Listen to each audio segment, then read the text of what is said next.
It says, "Vatirena hamayaldos es Elokim, Shifra and Pua, Yocheved and Miriam, they feared Hashem, v'tachayena es hayiladim." They kept the children alive.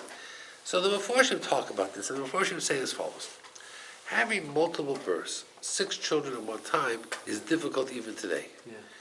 And the chances of a child dying is high. Miriam and Yocheved were so afraid that if one of the children died, Paro would say, "Look, you see, they're listening to me, they're doing what I want." So they used to daven for every mother who was expecting that the children should survive. And when the children were born, they used to feed them and clothe them and wrap them and give them toys and make sure that they would survive. So it was not enough that they helped the women deliver, but it says, "Vatechayena es hayiladim." They were responsible, directly responsible to every child surviving. That's how great they were. We talked about the fact that Paro changed their name to Shifra and Pua, thinking that if I give them Egyptian names, he'll be more successful in doing my bidding. Because, as I mentioned to you, if you have a non-Jewish name, maybe you'll give it to Paro. Anyway, Moshe goes out, he wants to see what's happening, and the first day he goes out, he sees an Egyptian beating a Jew. Okay? Let's figure out the story. First of all, over the course of time that the Jews were in Goshen, how many Egyptians befriended and got involved with Jewish girls? None. None. We have a pasuk in Parshas Pinchas that the Shiftei Kah were all pure. The Egyptians didn't like the Jews. They didn't like the Hebrews. So they didn't want anything to do with them. Okay. There was one exception. The Egyptian in this week's Parsha last week, in Parsha Shemos, he got involved with a very overly friendly Jewish woman whose name was Shlomit Bat Divri. Shlomit, because she used to go to everybody, shalom, shalom, shalom, hello, hello, hello, hello, hello. Divri, she used to speak a lot. And it seems that this Egyptian and this woman had an affair. Okay? And she became pregnant. From the Egyptian? From the Egyptian. And one day, the day Moshe went out to see what's happening, was the day that I guess her husband, who was Dosan, from the famous duo Dosan and Aviram, came back and caught the Egyptian leaving the house. The Egyptian, realizing he got caught, starts beating this Jew. Could have killed him. Who steps in to save him? Moshe. Vayarki Einish. Moshe looked, no one was helping. There could have been many people around, but no one would do anything to stop this Egyptian. They were afraid. Or, it's possible there was no one around, because it was during the day and everybody was working. At any rate, Moshe decides to use the Shem HaMeforash, which is unusual because he grew up at Paro's house. Where did he learn the Shem HaMeforash? He used to take private tutoring classes from his father, from Amram. And the Shem HaMeforash was an interesting way, because this way Moshe didn't directly kill him. Hashem made the decision that he has no future, this Egyptian will produce no one of merit, and therefore the Egyptian died, just collapsed. So, if we're in a court of law, and you're standing next to a person, and all of a sudden the person next to you on the subway, for example, just collapses, has a heart attack and collapses. Well, they're going to arrest you for murder? No. They're not going to arrest you for murder. So, why was Moshe afraid? The Egyptian died. If they would have done an autopsy, they would have seen there was no problem. Must be that when Dosan was going to rat Moshe out the next day, who put you in charge, You're going to kill me like you killed the Egyptian. He knew something. Either he saw Moshe's lips move, or he lied. He's going to say Moshe hit him. He's going to, most of us are not afraid of the truth. We're afraid of the lie. I can't protect you from the lie. A lie is a lie. So, the Medrash in different places all talk about this. Now, psychologically, Moshe saved Dasan's life. In return, how does Dasan repay Moshe? Bad.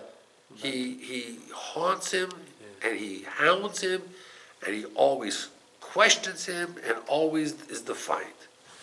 So why?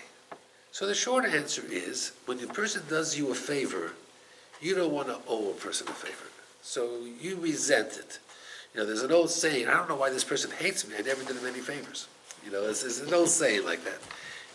You do someone a favor, they hate you. The shorter answer is that Dasan had a secret. The secret was his wife was expecting a child. Under normal circumstances, everybody would say, who's the father of the child? He is. There's one person who might suspect that if a child has a different father, Moshe. Now, Moshe had no intention of telling anybody anything, because Moshe was not someone who spoke Lashon Hara. The Jews were speaking Lashon Hara, but not Moshe. So Dasan says, there's a saying, the best defense is an offense. I'm going to go after Moshe. I'm going to criticize him. I'm going to make accusations against him. I'm going to try to cut him off at any corner. This way, if Moshe ever says something, I don't know what's the matter with this guy, his own kid isn't his kid, he can say, that Moshe, he hates me. He's making up this story. Because I'm always critical of him, he hates him. Today, what would we call that? If Dasan wanted to use today's words, what would he say? What? Moshe said, that's not my son? Fake news. It's not real. Fake news. That's what we say today. If you were the president of the United States, that's what we say. Fake news. It's not real. So, Dasan has a good plan. The problem is, Moshe could care less about this child, or Dasan doesn't say a word. What happens in the end? The father, who wants to protect the child, exposes the child. How? Later on, Korach rebels against Moshe. Who's one of the first people to join the rebellion? Dasan. What's the consequence? Moshe says, whoever's part of the rebellion, they're going to die, and their whole family's going to die. And the earth opens up, and Korach goes down with Korach's wife and children. The next one going down is Dasan, his wife, and children. When the earth closes up, who's still standing? Moshe. This kid. Okay. So everybody's saying, It's not his. why is he still here? The whole family died. Must be that this kid is not his son. So Shevet Dan threw him out. He went for a din Torah to Moshe. Now he's at a din Torah. Moshe says, you're not the son of Dasan, you're the son of the Egyptian. So you lose. What did he do after that? He cursed Hashem. And then he was put to death. So the irony, had Dasan kept his mouth shut, had Dasan left Moshe Rabbeinu alone, he would be alive, his children would be alive, this child would be alive, and nobody would know the difference. But because he was so smart and he wanted to get Moshe trapped, in the end, he killed himself, and he exposed the child, and the child got killed anyway. So, it's so ironic that we do so many crazy things to keep the secret, and we don't realize that sometimes the best action is no action. Sometimes we're our own worst enemy. That's the term that's used. Rav Moshe Sherry used to say that sometimes we're so worried about Klal Yisrael, the people of Israel, we forget about Reb Yisrael, the individual guy named Yisrael. Meaning, leaders sometimes make decisions that affect everyone, but they forget about the individual people. Sometimes the individual people need very specific attention. And people forget the needs of the individual people. Okay, I want to go a little bit further into Parshas Vayera. I spoke in Eretz Yisrael a bunch of times. Literally a whole bunch of times I spoke. I spoke in a community in Modi'in. Modi'in is a community primarily of Sephardi children, many of which come from relatively religious homes, but are not so religious themselves. They are, what we would say in America, children at risk. Okay?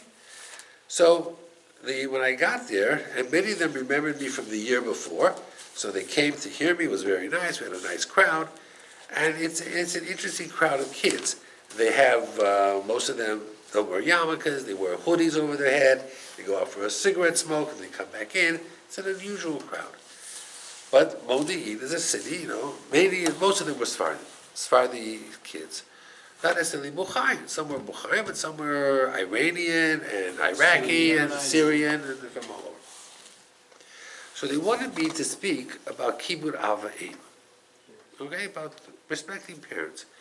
Because one of the mitzvahs that really takes a beating when you're a teenager is Kibbud Av V'Em, honoring your parents. So I asked the kids, they were a bright set of kids, they were thinking.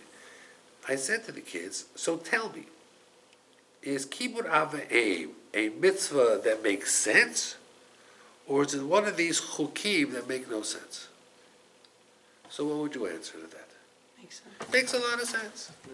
Makes a lot of sense. Your parents bring you into the world. They feed you, they clothe you, they put a roof over your head, they educate you. For the first 20 years of your life, you're there. And throughout your life, when you often need something, who's there to help you? Your parents. We see that Yaakov raised Yosef 17 years, and in return, Yosef took care of Yaakov for 17 years. So it makes sense. It's a common sense mitzvah. Would you honor your parents even if the Torah didn't say it? They said, many of them said, yeah, it makes sense. Goyim honor their parents, and it's not one of their mitzvahs. So I said, if that's true, that it's so common sense, so why does the Torah make it a mitzvah, number one? And why is it one of the mitzvahs that make it in the top 10, the Aseret HaDibrot? After fearing God and respecting God, we have honor your parents and Shabbos. Like it makes it in the first 5. It's mitzvah number 4. It's the top 5. The 5 finalists. Why, for something that makes so much common sense, does the Torah write it in the top 5 of the 10 Commandments? So they didn't have an answer. So I said to them, because there are many situations as you go through life that we find ourselves making excuses we don't have to honor our parents. For example, our parents are not religious. I only have to honor my parents that are religious. If my father's not going to keep kosher and Shabbos, I don't have to honor him. I hear that very often. Or my parents are too religious and I'm not religious, I don't have to honor my parents. Or my parents are elderly and I can't take care of them. I have a life, I have to live my life. I know what am I going to do with an elderly parent? My father has Alzheimer's or he needs an aid, I can't help him. I says, as you go through life, children will find 1,000 different excuses as to why, at this moment, honoring my parents just doesn't fit my schedule. But since it's such a common sense mitzvah, the Torah put it in the top 5. So then, one of the kids said to me, and I threw out the question also, how can we do this mitzvah in a very easy way without taking a lot of time or costing a lot of money? Give us ways. I mean, you're telling me it's an important mitzvah, I got it. But you tell me I have to keep Shabbos, that's it, 24 hours, 25 hours of my weekend is lost. I got to keep Shabbos, 25 hours, that's too much. So I want to honor my parents. Can you give me some very simple, easy ways that I can fulfill the mitzvah and it doesn't cost me money, it doesn't cost me time, and doesn't cramp my style? Have you ever heard that term, cramp my style? Okay? Last week someone said to me, whatever floats your boat. Whatever floats your boat. I didn't have a boat. I don't know what floats my boat. Water. What? Water, I guess. Maybe I should have spritzed this person with water. It would have been very good. Whatever floats your boat. Okay. So what would you say? Give me an example of how you could fulfill the mitzvah of respecting and honoring parents in a nice way, but in a very easy, simple way. So I said, I'll give you some examples. I says, when you walk in the door, you say hello. Most teenagers, when they walk in the door, they don't say hello.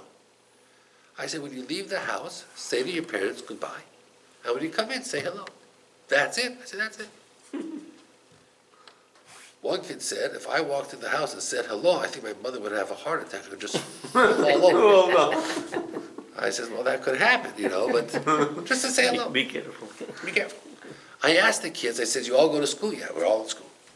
I said, when you come home after a day of school, when you walk in the door, what does your mother often ask you? How was school today, right?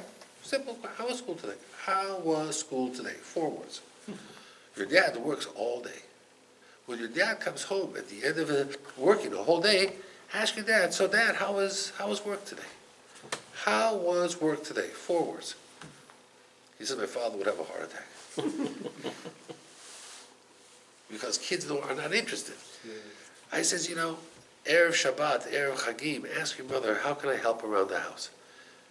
She might just say to you, take out the garbage. Put the plates away. Set the dining room table.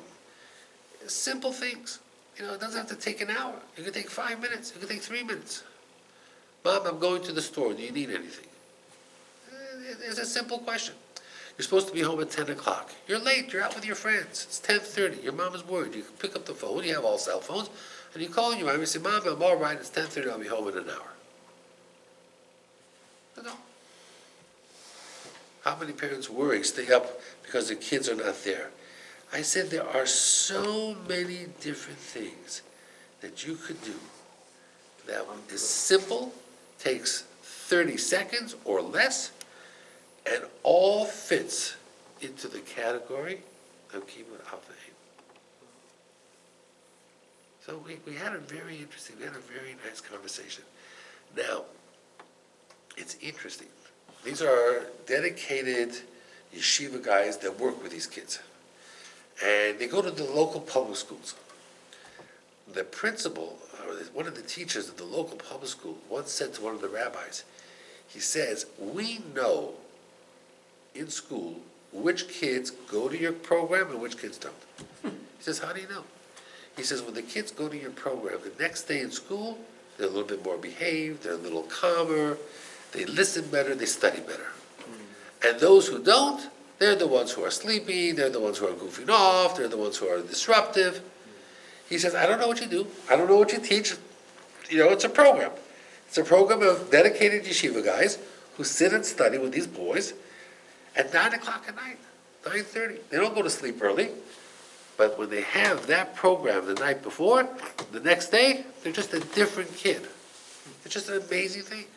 Change your mind. Yeah, I was listening to this, I couldn't believe it. It was just, we know which kids come and which kids don't. We don't need a list. We just watch them the next day in school, and those kids that are well behaved, they're great. And those kids that are misbehaving, we know they didn't come to your program. So it's hard work. And you don't think that in Israel there's so much opportunity to do kiruv. You think you have to do kiruv all around the world. In Eretz Israel, there are a lot of places where these kids are really, really rough situations. Okay. I'm going to tell you in a little bit of a story. We'll end with a story at some point. But Parshas Vayera, and I got to start working on Parshas Bo a little bit. I prepared it a year before, but I have to review it. I haven't had a chance. Even though I had my American cell phone with me and I was making phone calls from Israel to everybody who was calling me and keeping in touch with everything, and I was in the Rabbanut and the Beis Din and the chief rabbi's secretary general, and everybody was apologizing for this case and that case and this problem and that problem. It was still, couldn't keep on top of it. Moshe Rabbeinu comes back after a very unsuccessful encounter with Paro. And Moshe says to Hashem, Lama haresa lama zeh, why are you doing such bad things to these people? Lama zeh shlachtani, and why did you bother to send me? Okay? Was Hashem happy with what Moshe had to say? No. Not too much. Hashem said to Moshe, Vayidaber Elokim el Moshe, Hashem midas hadin Elokim, tough to Moshe. Vayomer Elav, he said to him, Ani Hashem, I am Rachamim. That means you're upset that they're working them so hard, but by working them so hard, I cut the slavery in half. 200 some odd years. 210 years they were in Egypt, they're only slaves for 86 years. So what you see as bad is not so bad. Okay, so you don't understand what's happening. You see a small picture, you don't see the big picture. At any rate, Hashem was trying to say to Moshe that there is no bad in Shemayim. I have here some stories. A girl goes to seminary, and for some reason a teacher or another student doesn't like her, and they issue a bad report card, and it's all false, it's all a personal vendetta, and someone rents her a shidduch, and the shidduch falls through. And what happens is the principal finds out, and the principal then befriends the girl and has another shidduch for the girl. It's a wonderful shidduch, and the shidduch goes through. Or you have a super girl that meets a guy, and he hears all this lashon hara, she hears all this lashon about the guy, and the shidduch falls through, and the mother says, who knows, this guy may have been sick, may have had this, may have had that. Hashem didn't want it. That means in life, there are so many types of situations that we don't know what is right, what is wrong. So we have to do what is right. They bring down a famous story with Rabbi Yitzchak inspector, the covenant of, that he was supposed to go for the job interview, and the train left him off in the wrong spot. So he was stuck in some shul, miles away. And there was no sforim, he only had a siddur. In the back of the siddur was a overview of Hilchos Sefer Torah, which was interesting, so he read it. The next day he made it to covenant, they found a psul, something wrong with the Sefer Torah. He knew the answer because he had read it the night before. He said, imagine, I'm in this town, that's the only book in the entire town. So I had no choice, I read it. I got the job because I read that book. Yesterday I was upset that I was dropped off at the wrong stop. And today I realize that was the right place to go. Okay, let's go a little bit further. Okay, let's see what we can figure out a little bit more in this week's parsha. It says that the different makos that were there, had the blood, dam. So now, if an Egyptian wanted water, what did he do? He bought it from a Jew. Yeah. Where did the Jew get the water? From the river. From where? From the river. From the river. So what happened was as follows. The Egyptian takes a barrel, goes to the river, fills it up with water, which is really blood, goes to the Jew, pays the Jew $100, maybe. Maybe today it's $1,000. No. And he says to the Jew, I got a barrel full of water from the Nile. Could you please take care of it for me? Jew says, no problem, pay me my $100. Touches the barrel. What happens to the water in the barrel? The blood in the barrel? Water. Then he opens the barrel, he pours it out, and out comes the water with all this dead fish inside. Because he didn't see all the dead fish when he stuck it in, because it was all blood, he couldn't see it. Is he going to drink that water? He's not going to drink that water. So if you look, the Medrash says that what they did was, they dug wells all around the Nile. They didn't take the water from the Nile, because that was full of fish. So they dug wells. Then they filled up barrels with water from the wells that turned to blood. And then they went over and they paid it and got it back. So they were busy. They were so busy, they didn't just take water. They were busy digging wells and everything else. That's part of the Makas Dam. For Kinim, all the land turned into lice. Even the land of Goshen.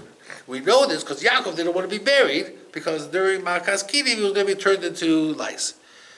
Why did the land of Goshen have to turn into lice? Why did the ground? They didn't bother the Jews, because in order for them to do magic, they have to be on the ground.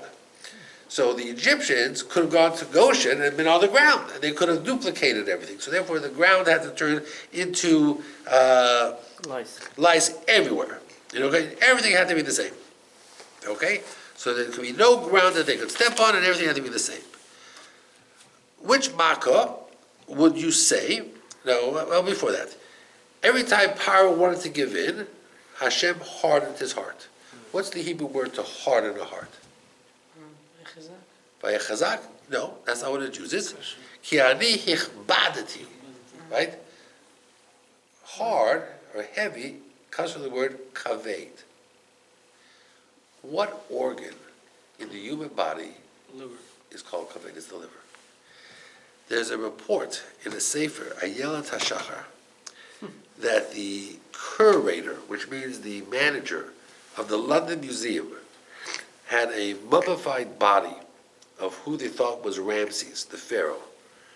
And the organs inside were preserved, mummified. And they took out the heart, and he says, if you touched it, it felt like the liver. For a while they were confused that the heart had a liver texture. Ki ani hichbadati is named Paro. I turned Paro's heart into liver, because the longer you cook it, the harder it gets. So I found that to be very, very interesting. Okay. Which makkah would you say was the least painful to the Egyptians? Of the 10 makkahs. First, before I get there, it says that Moshe went to the Jewish people, spoke to them, and they didn't listen to Moshe. Mikotzer ruach and avoda kosher. What does kotzer ruach mean? Shortness of spirit.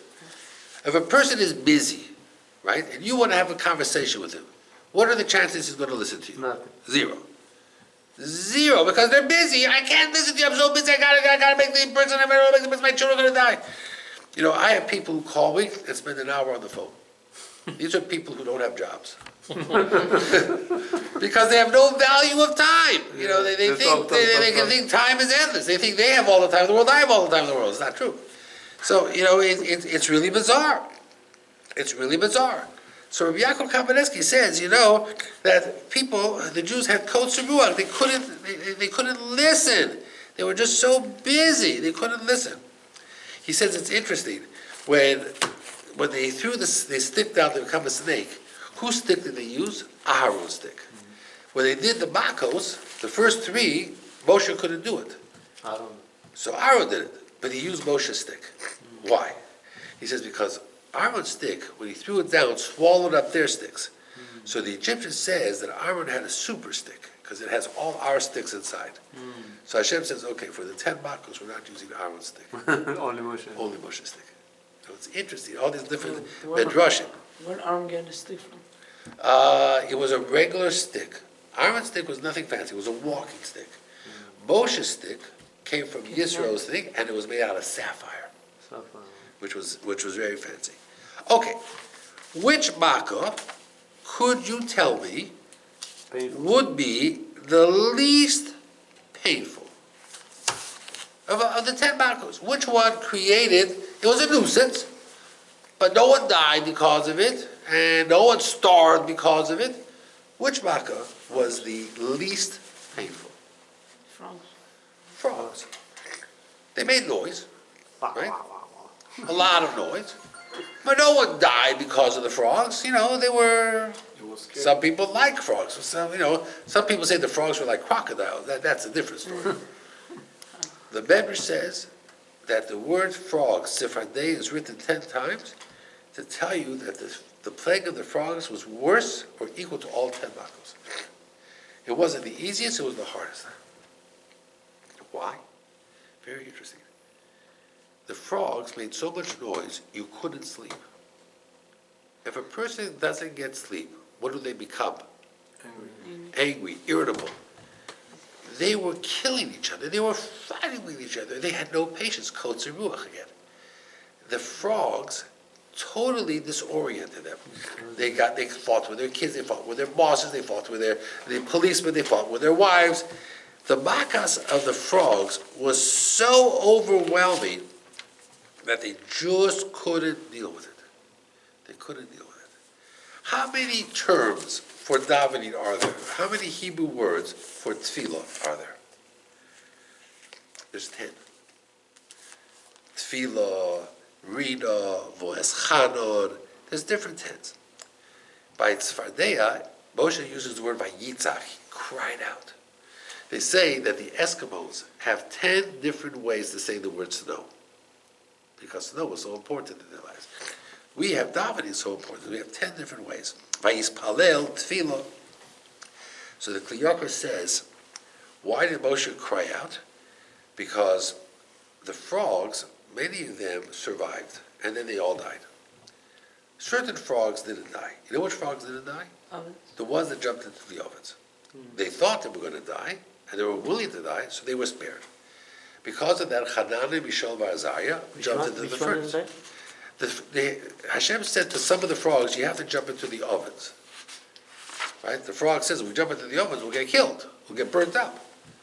So the ones who said, I don't care, Hashem says we're going to do it, they actually survived. Wow. All the other frogs died, which is interesting.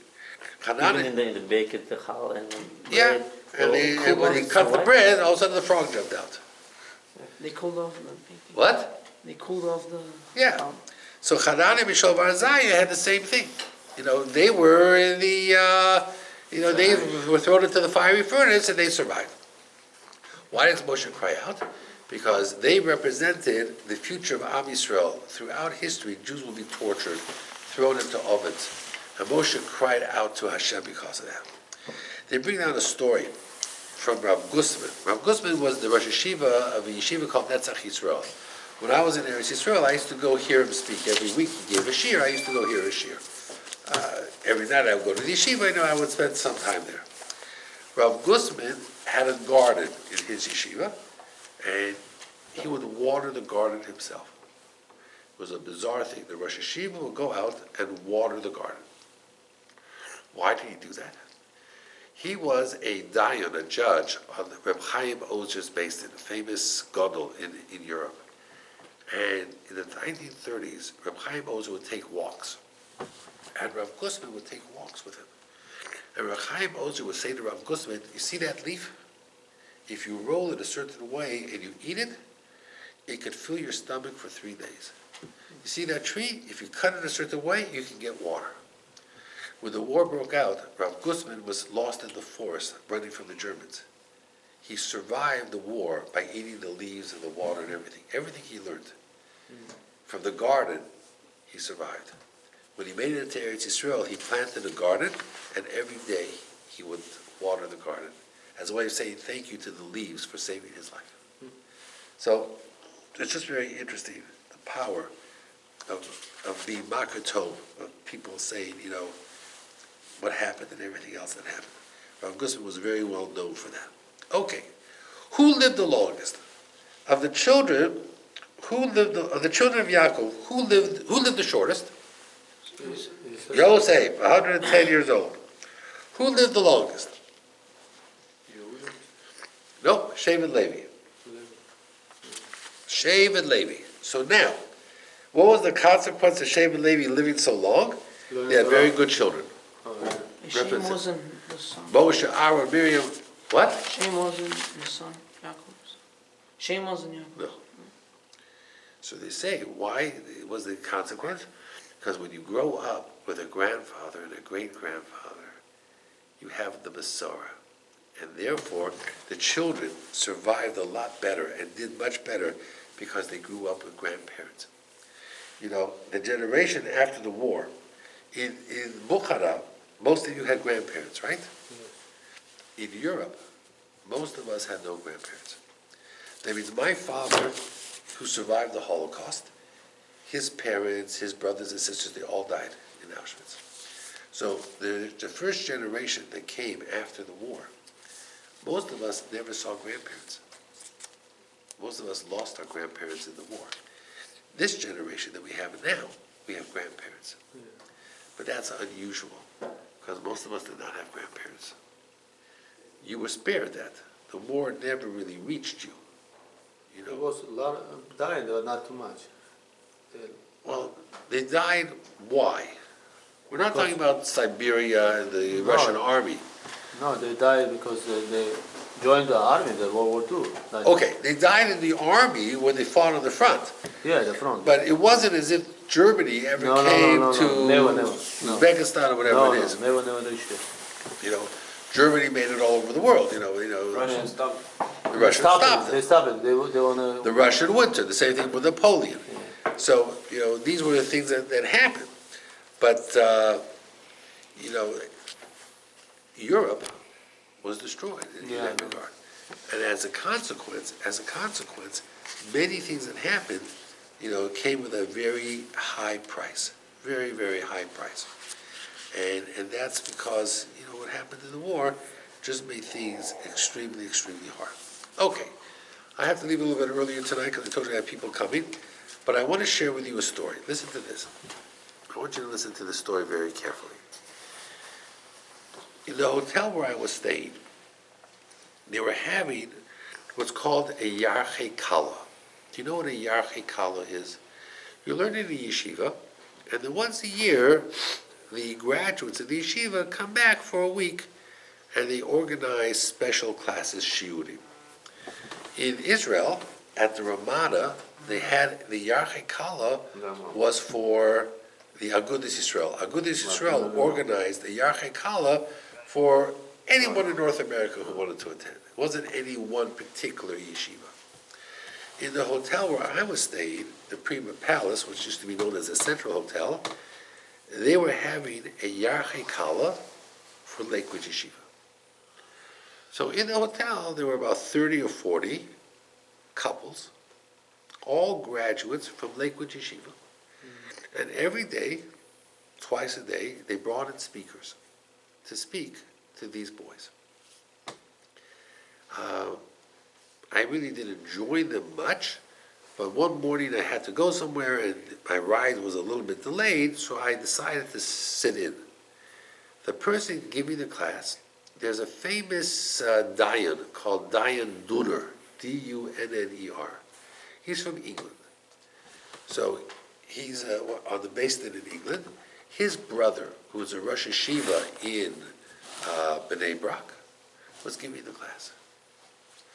And it was an interesting class.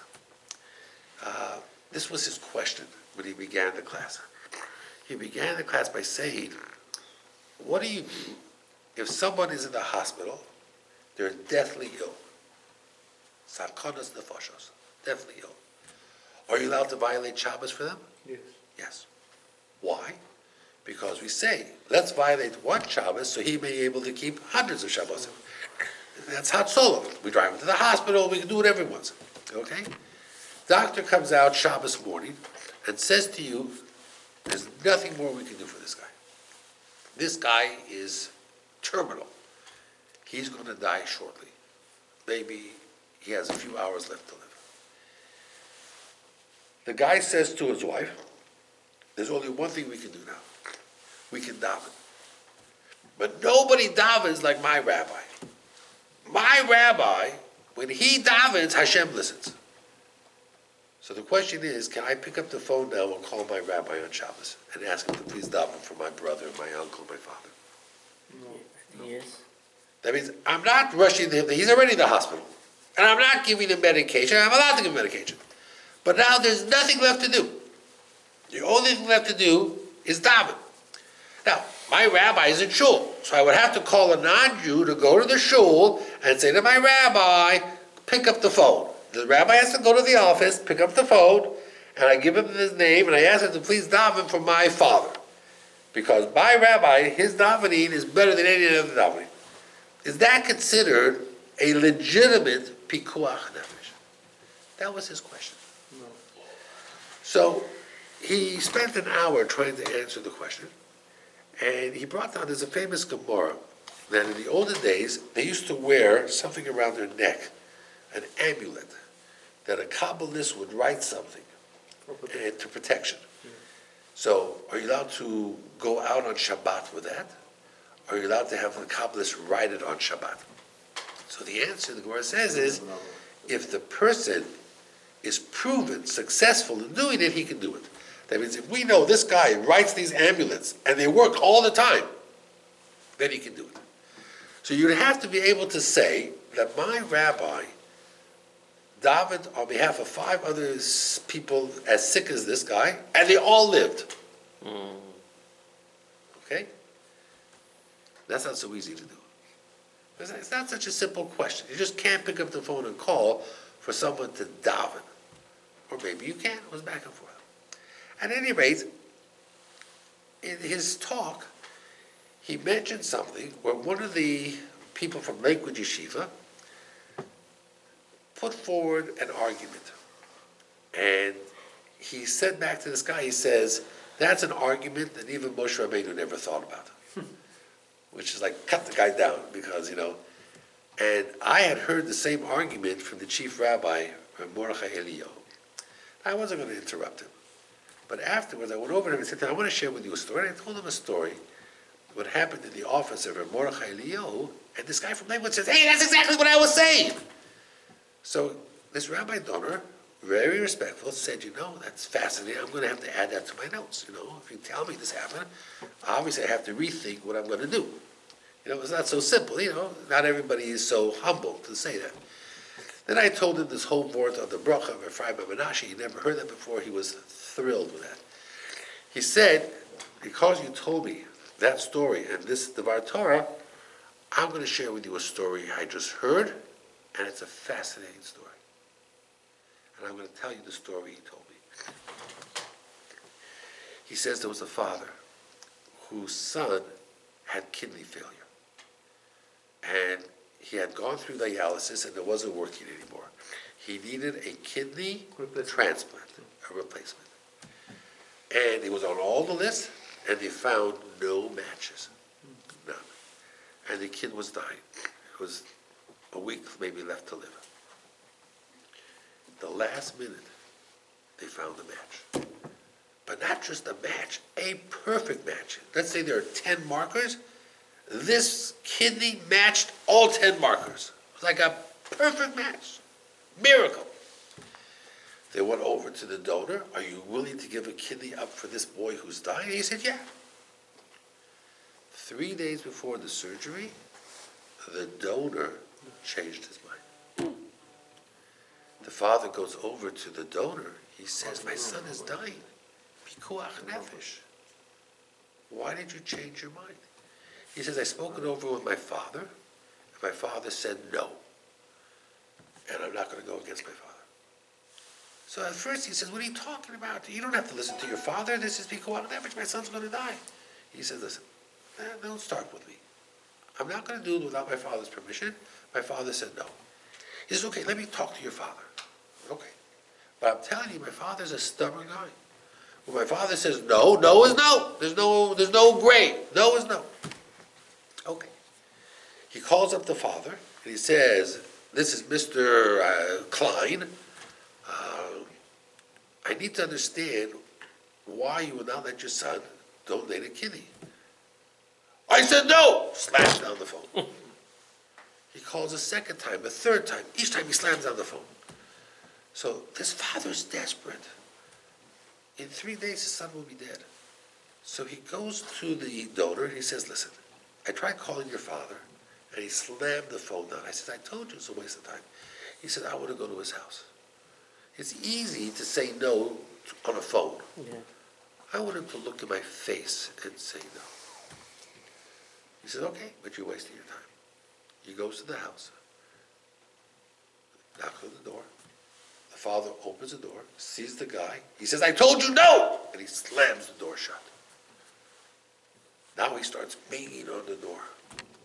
He opens the door again. He says, no is no! And he tries to slam the door. The guy puts his foot in the door. And he pushes the door open. And he says, I understand, no is no. But I want to know why. He says, you want to know why? He says, yeah, I want to know why.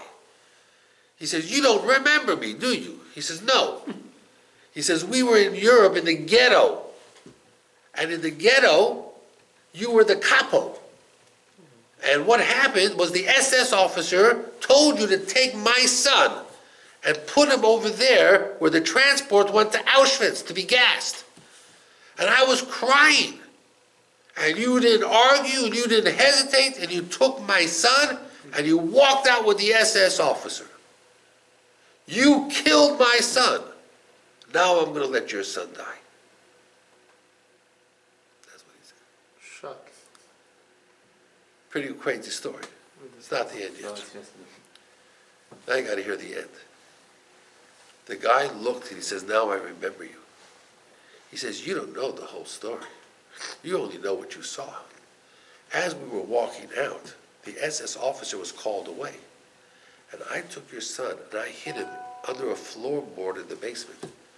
Then I brought food and water to your son for a year and a half. When the war was over, we looked for you. We couldn't find you. We thought you died in Auschwitz. So I adopted your son. The boy who needs the kidney is Your son. your son. And the reason why your son was a match is because they're brothers. Wow. You're not saving my son. His son. You're saving your son. Wow. That's scary. I told this to somebody. Somebody said to me, people, when you have a door, there's a little hole in the door. It's called the peephole. He says, you look through that little thing, and you think you see the whole world, but it's only a little hole. He says, we see a person, we think we know the whole person, but the truth is, we know nothing. We see a little bit of the person. There are people out there who we think we don't know them at all. But that's a shocking story. He reunited this boy with his father because they thought the father was dead. And because the father had another son, the two brothers could give the kidney with it because it was a perfect match. How old was the guy with the kidney problem? Probably in his 20s, 25, 28. And the other brother was much younger because it was 4 years later from the war, so maybe it was like 23, 24.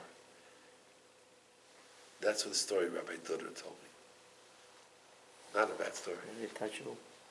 Not a bad story. Have a good night, everybody. Thank you. You're very welcome.